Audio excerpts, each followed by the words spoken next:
Hello guys. Flowers for you, flowers for me. Oh, di ba? Ayan na naman. Ang ganda-ganda ng mga orchids dito, guys. Ang daming mga flowers dito. Ang gaganda.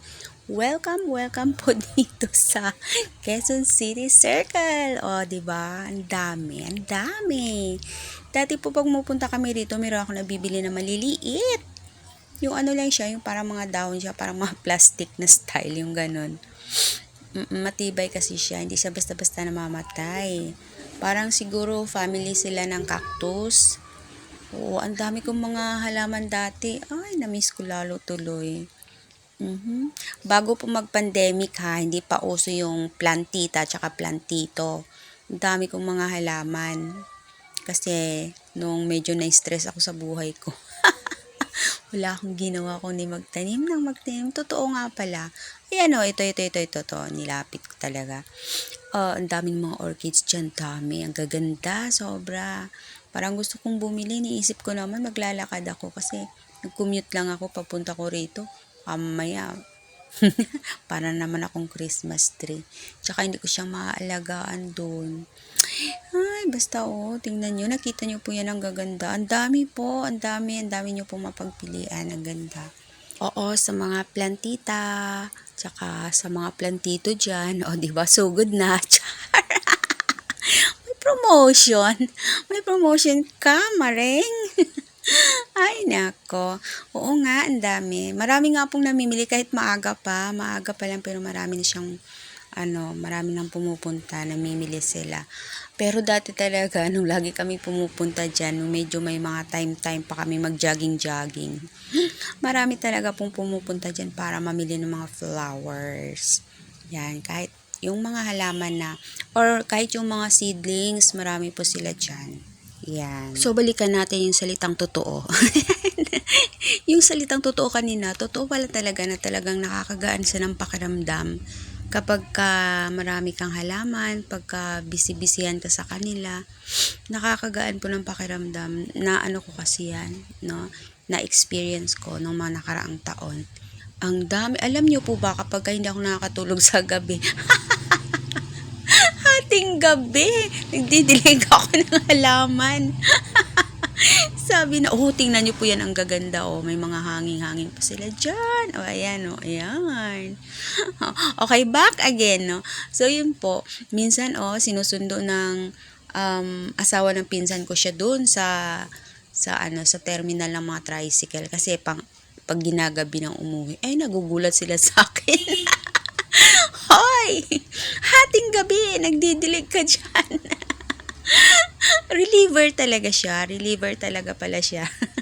Kaya naniniwala ako, kaya siguro maraming mga tao na nung pandemic, 'di ba? Nung pandemic ko lang nagagawa yung mga tao, hindi na uso yung pagtatanim kasi totoo pala talaga na nakakagaan, nakaka-relieve siya. Stress reliever talaga yung mga halaman. Ang ganda, ang galing. Ayan yung kumarin nyo, ang aga-aga, mag-isang naglalakad, kawawa. Naisipan ko lang po tumaan dyan kasi nang lumabas po ako ng City Hall, nakita ko, ay, oo nga pala. Meron na nga palang underpass dito, nakakonect siya sa paglabas mo sa Quezon City Hall. No, kasi 'di ba magkaharap lang sila ng circle. Meron siyang underpass. So sabi ko, try ko kayang pumunta doon.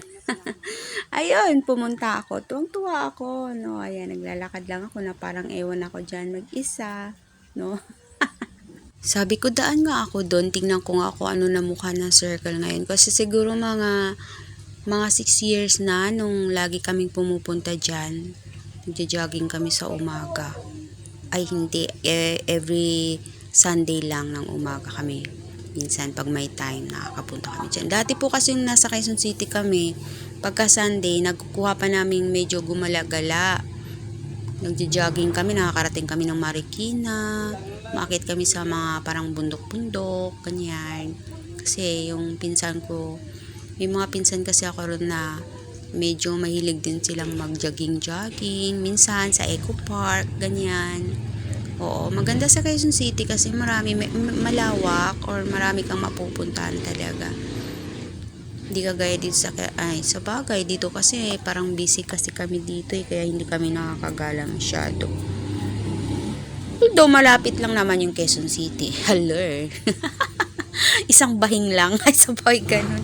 Isang bahing lang. Alam nyo, napagod yung napagod yung Inday dyan. O, naupo muna ako dyan. Tapos nagmasid-masid. Daming mga tao kahit maaga pa. Parang meron nga sa bandang likod ko, parang may mga grupo ng mga ano dyan.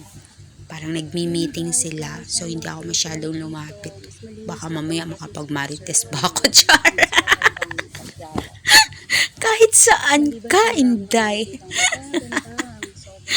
Kahit saan ka dalhin, ha? Marites ka talaga. Char. Ay, ano pa nga ba? Yun ang kaligayahan natin. Mag-marites, diba? Kaya nga tayo nasa YT. Ibig sabihin pala, mga tao sa YT marites. Ay, nako. O, diba, kahit tuwang-tuwa ako dito kasi ang lalaki ng mga puno. Ayan, yan ang gustong-gusto ko. Siguro, sa past life ko, ano ako, ibon. Gustong-gusto ko yung mga puno. Yan, guys. Diyan, sa circle na yan.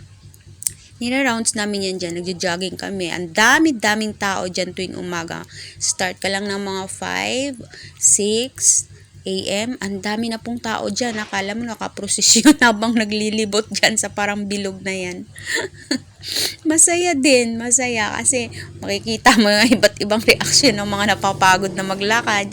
Yung iba nagtatakbo, yung iba naglalakad. Hindi maintindihan yung mga mukha. Parang mga pinipilit no? Alam mo naman pinipilit sila. Maglakad ka. Sabi gano'n. Ayun na ako, ewan. Yan, di naman nagtagal. Namimiss ko lang talaga yung lugar na yan. Nung pumunta ako, sabi ko, ay. Pero ano in fairness, malinis na siya. Mas malinis sila ngayon. Tsaka parang, mas maraming mga ano dyan sa loob. May mga ano dyan, may mga tindahan. May mga food stall dyan, marami. Pag nagugutom kayo. Yung kanina, yung inupuan ko, marami silang ano dyan. Playground. Malawak ang playground dyan. Maraming mga bata naglalaro. Ayan namimiss ko. Dyan talaga kami lagi nagtatakbo na parang mga ewan sa umaga. Quezon City Circle. Malawak kasi dyan. Tsaka ang ganda talaga ng nature dyan, guys. No, kung taga Quezon City kayo, alam na alam nyo yan dyan. Marami talagang natutuwang pumunta dyan. Maraming mga, lovebirds. Lovebirds. So, una lang yan. Bitter. Ay, nagdamay pa. Bitter. Ano ba yan? O nga, ang daming mga, syempre, park kasi yan. What do you expect? Ayan, dito ako sa bandang likod kasi dumaan. Yung daan ko kasi sa bandang likod, kaya maraming mga sasakyan na nakapark. Oo. Pero wala akong dalang sasakyan. Hindi tayo marunong yan. Kaya minsan, pag naglalakad ako, pag may nakakita sa akin, sinisita ako, hoy, ba't ka naglalakad? Bay, bakit? Kaya nga ako may paa O yan, daming lovebirds. Hoy, ang sakit nyo sa mata. Magsiuwi nga kayo, ang sakit nyo sa mata. Alam mo naman, nag-iisa akong lakad dito Pakita kayo ng pakita sa akin, ha? Magsiuwi nga kayo sa bahay niyo. Sabi gano'n. Ano ka ba, Mars? Ay, nako. Ayan, marami nga mga ano dito Makauwi na nga lang, no? Makauwi na nga lang. Ang dami ko nakikita rito. Ay, nako. Pupunta-punta ka sa park tapos magre-reklamo ka. Ano gusto mo makita dyan? Wala ka naman sa Manila Zoo. Nasa zoo ka sana. Di sana puro unggoy nakikita mo. Puro unggoy sana nakikita mo dyan. Ahas. Ganun. Nasa park ka. Ano pang makita mo? Hindi mga lovebirds. Ano ba? So, ayan na guys, palabas na nga po ako rito sa circle and babalik po ako to sa dinaanan ko sa underpass. Ang ganda, ayan Ayan. Ganda pala dyan. Kanina nagdalawang isip pa ako. Sabi ko, bababa ko? Hindi. Bababa ko? Hindi. Sabi ko, baka nakakatakot sa baba. So, yan ang nakita ko. Kaya hindi kagad ako nakapag-video, hindi ako nakapag-picture-picture kasi akala ko nakakatakot yan sa baba. Maliwanag. Maraming tao. Nung dumaan ako, maraming tao. Ayan. Tapos meron pang guard, kaya safe. Safe pala dyan sa loob. At medyo mahaba-haba. Mahaba yung ano na yan, yung tunnel na yan. Ayan guys, so ayan, lalabas na si Inday. Tuwang-tuwa naman siya. Nakakakita naman siya ng mundo. So ayan o, tingnan nyo, hindi siya makakagit over dyan o. Lilingon pa siya dyan. Maganda kahit nasa labas na. Ayan o, para akala mo talaga. Mas maganda siya personal guys. Yung artwork, hindi yung naglalakad. Oh, char! Lilingon pa yan dyan, kahit nasa taas na. Ayan o, ayan o. Ooh! Sino kamukha?